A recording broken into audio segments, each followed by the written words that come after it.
Welcome to the AI Brief from the YPO Technology Network.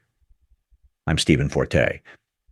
Something shifted in the last 2 weeks, and it did not happen on a conference stage. It happened on earnings calls where a global insurance broker told investors it now replaces 9 people for every 10 who leave. A staffing group said half its revenue already runs through AI agents, and a regional bank put a date on the margin it expects those agents to deliver. Here is what you will have by the end. A way to sort any AI number somebody puts in front of you into one of 3 buckets, and a clear view of which bucket is actually worth paying for. If you caught Friday's episode, we looked at owning the layer around the model so a vendor outage does not stop your company. Today is the other side of that ledger, not what AI costs you when it breaks, what it is worth when it works, and whether anyone can prove it. Start with the shift itself, because it is the whole episode.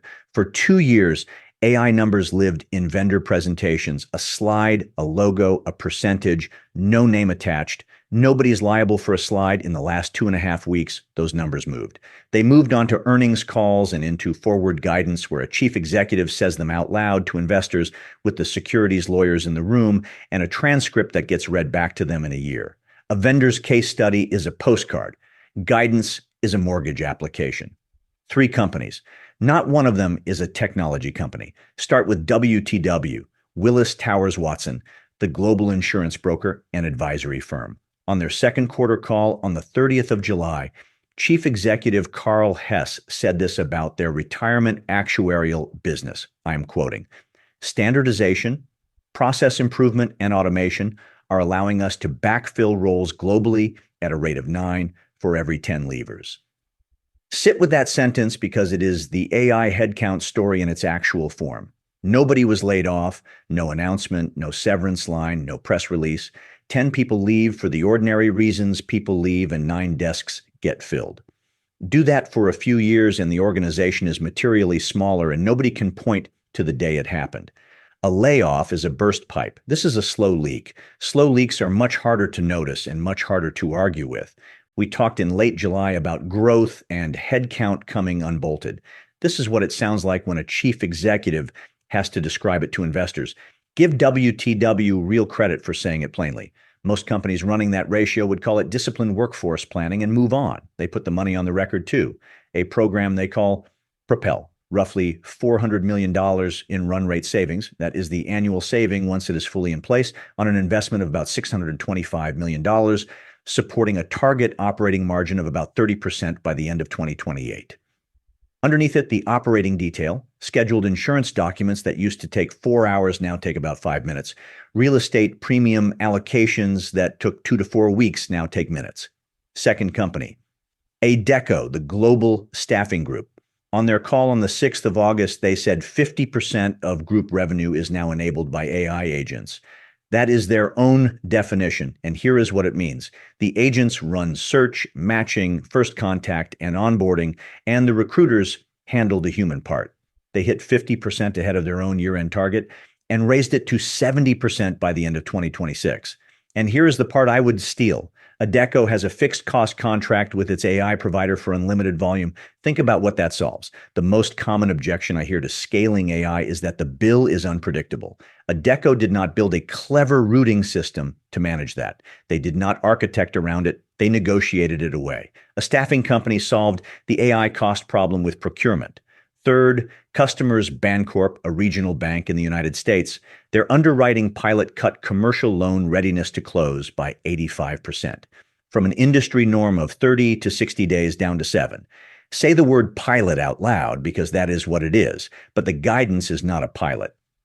They told investors they intend to take their efficiency ratio for anyone outside banking, that is, operating costs as a share of revenue, and lower is better, from about 50% today to the low 40s by 2027, mostly by lifting revenue per employee. And they are building the software themselves rather than buying plugins. 3 companies, insurance, staffing, banking, 3 dated commitments. Now the counterweight, because if I stopped here, this would be an advertisement. You might hear all of that and conclude these are just chief executives telling investors what they want to hear. Fair suspicion, and it does not survive the format.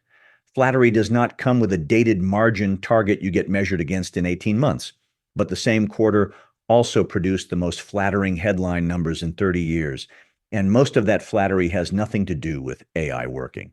Axios reported on the 4th of August, using data from FactSet, the financial data firm most of Wall Street runs on, that with about 62% of the S&P 500 reported, earnings per share are running roughly 47% above last year. You normally only see growth like that coming out of a severe recession. So where did it come from? Overwhelmingly from two companies. Amazon's earnings grew 242%. Alphabet's grew almost 300%. And both were largely not from operations. Amazon booked a gain of about $53.4 billion, tied largely to its stake in Anthropic, the AI lab behind Claude. Alphabet booked roughly $99 billion primarily on its stake in SpaceX. Those are unrealized gains on shareholdings, marks on investments that went up. FactSet's John Butters put the correction plainly. Strip out those two companies and the growth rate falls from 47.4% to 28.8%. Amazon had a spectacular quarter, partly because Anthropic became more valuable. Alphabet had one, partly because SpaceX did.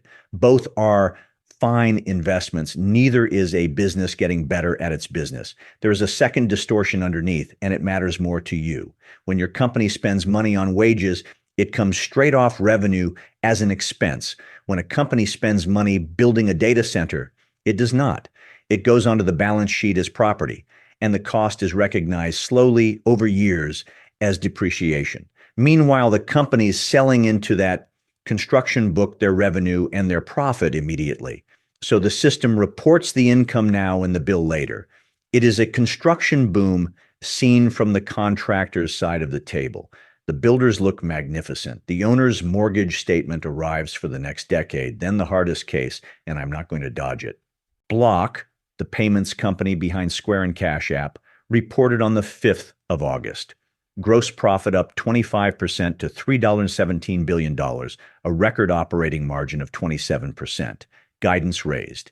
That is less than 6 months after Block cut more than 40% of its workforce, over 4,000 people, which founder Jack Dorsey framed at the time as a deliberate move to AI rather than a response to trouble. He wrote to staff that they were not making the decision because they were in trouble and that the business was strong. The results are real.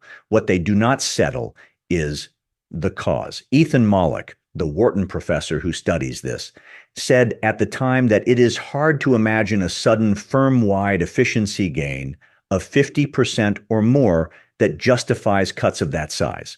He was not wrong to ask, because here is the thing about removing 40% of your cost base. You can do it once. That brings us to the sorting rule, which is the useful part.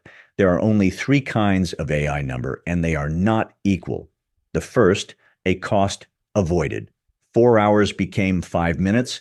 A task got cheaper, real, easiest to produce, and quietly what nearly every vendor slide is describing. The second, a head not replaced, 9 for every 10. This one reaches the financial statements, which makes it more serious than the first. But it is bounded. There is a floor. You cannot keep not replacing people forever. The third, a dollar earned. Revenue that exists because the AI exists. Adecco's claim to 70% agent-enabled revenue is a claim to this third kind, and it is by far the hardest to verify, which is exactly why it is the valuable one. Only the third compounds. The first 2 are subtraction, and subtraction has a floor. Multiplication does not. Here is my read. Most AI programs presented to boards are the first kind wearing the third kind's clothes. Somebody demonstrates that a report now takes 20 minutes instead of 3 hours. And the slide says transformational. It is not transformational. It is cheaper. Cheaper is good. Cheaper is not a strategy because your competitor can buy the same tool the same afternoon. Picture Kingsway Building Products, a 400 million Australian dollar manufacturer in Brisbane. Their team brings 3 numbers to the board. Quote, turnaround down from a day to an hour, 2 roles on the order desk, not backfilled, and 11 new trade accounts won because the quote came back the same afternoon.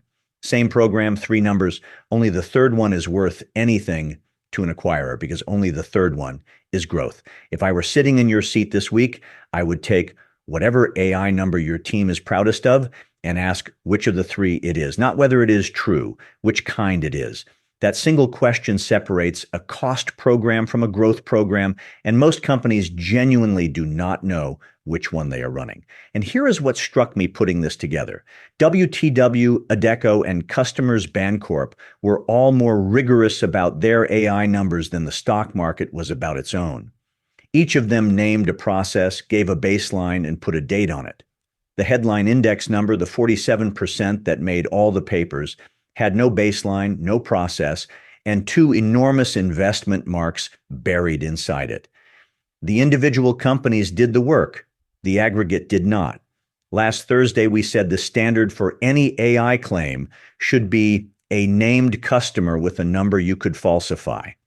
This quarter, the buyers started publishing their own, so do not weigh what anybody said about AI on a stage this quarter. Look at what three chief executives were willing to sign their names to in front of investors, where being wrong is expensive. One of them gave you the headcount ratio. One of them gave you the contract structure. One of them gave you the date. That is the disclosure. Everything else is a postcard. That is the YPO Tech Network AI brief for Monday, August 10th. I am Stephen Forte. If this was useful, send it to a fellow member. I will be back tomorrow with more. Until then, stay sharp.